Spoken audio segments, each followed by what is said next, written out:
This video will give you an introduction to Core Runway and the various elements that go to make up ConstructIQ, our AI-driven platform tackling compliance, reporting, and product selection in the AEC industry. ConstructIQ consists of two main modules: DivertIQ for recycling and waste, and SourceIQ for material selection. ConstructIQ has been built around agentic AI, and at its heart lies Material IQ, a continually evolving database of material, EPDs, HPDs, product and safety datasheets, updated both from our proprietary AI agents and user input.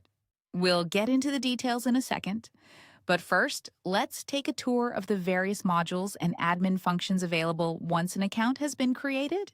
When I first log in, I see the projects that I have permissions for. If I am the admin, I see all projects associated with my company's account. Here, I can create new projects and also define them to be either purely demolition or both demolition and construction. The settings function allows me to add, modify, and delete users and define which projects they have access to. Let's take a look at DivertIQ. Going into a project, I see the dashboard showing me the amount of materials diverted and the amount going to landfill. I can look at the cumulative values for the whole project, or I can look at specific months where waste was diverted. I also see my lead score and have the option of turning on AI suggestions, which generates a list of suggestions for improving the score. The suggestions are ranked from easiest to achieve to hardest. Opening a list entry provides an explanation of how the AI came up with the suggestion, with a reference back to the US GBC documentation, if appropriate. Let's take a look at where these figures came from. All we need to do is drop a copy of the waste docket into this section, and the AI automatically extracts the required information.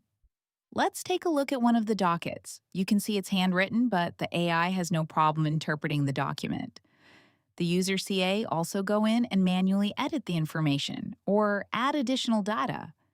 If, for any reason, the AI is unable to extract data, it will flag it as an error, and the user can manually add what is needed. Finally, the system has created a report ready for submittal to the US GBC.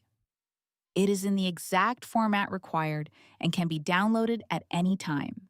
Let's take a look at the SourceIQ dashboard.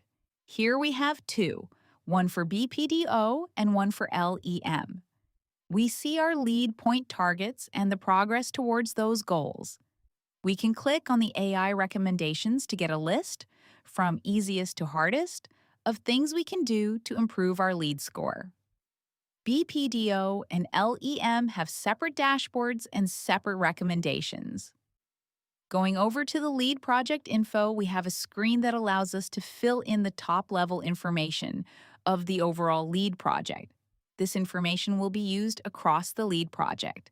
Now onto the heart of the lead materials module, the lead materials submission screen. Here we see a list of materials already submitted in various stages of processing. Mousing over the status will reveal a tooltip on what to do next to further process the material. As this list can grow long, we also have filters to zero in on the materials we are interested in. Let's enter a new material. We click the Create button, and a new window opens. We need two pieces of information to begin the process: the manufacturer and the specific product. Going to the manufacturer's name reveals a drop-down list of all the manufacturers already stored in Material IQ. Material IQ is a central database continually being populated and updated both by AI and by humans. Let's see if the one we want is listed: Masonite. No, so let's start typing the name in. The AI now goes onto the internet and checks such a manufacturer exists and is spelled correctly. We get a small new label to indicate this name will be added to the database. Now, let's look for a specific product: Vista Grande Flush Glazed Full Light. Again, the AI checks such a product exists and suggests any modifications. So the database entry matches the manufacturer's website. Great! We have added a new product to the database. Now, let's look for suitable documents. At this point, if you have data sheets to hand, you can upload them. You get a choice of making them available to the community or keeping them private for just your company.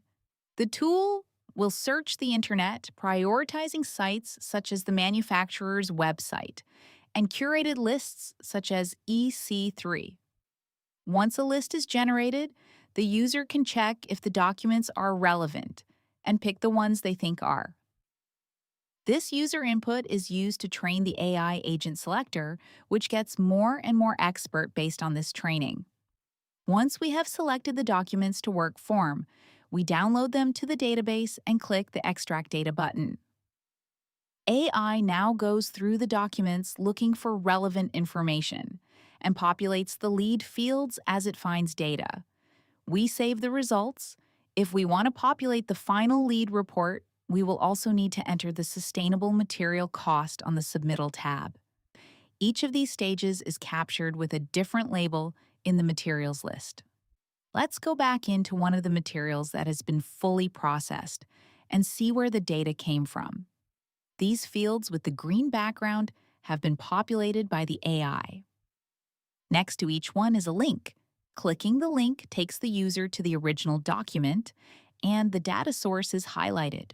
All these documents, the original and the marked up version, are downloaded with the final report to provide an audit trail.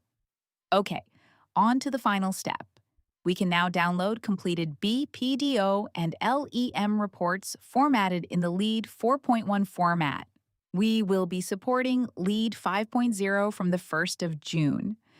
Thanks for watching. There's a lot here, and probably the best thing to do now is start your own project and begin using the tool. If you have product suggestions, we are always open to hearing them. We also use AI to speed our development, so new features can be added very, very quickly. We look forward to working with you.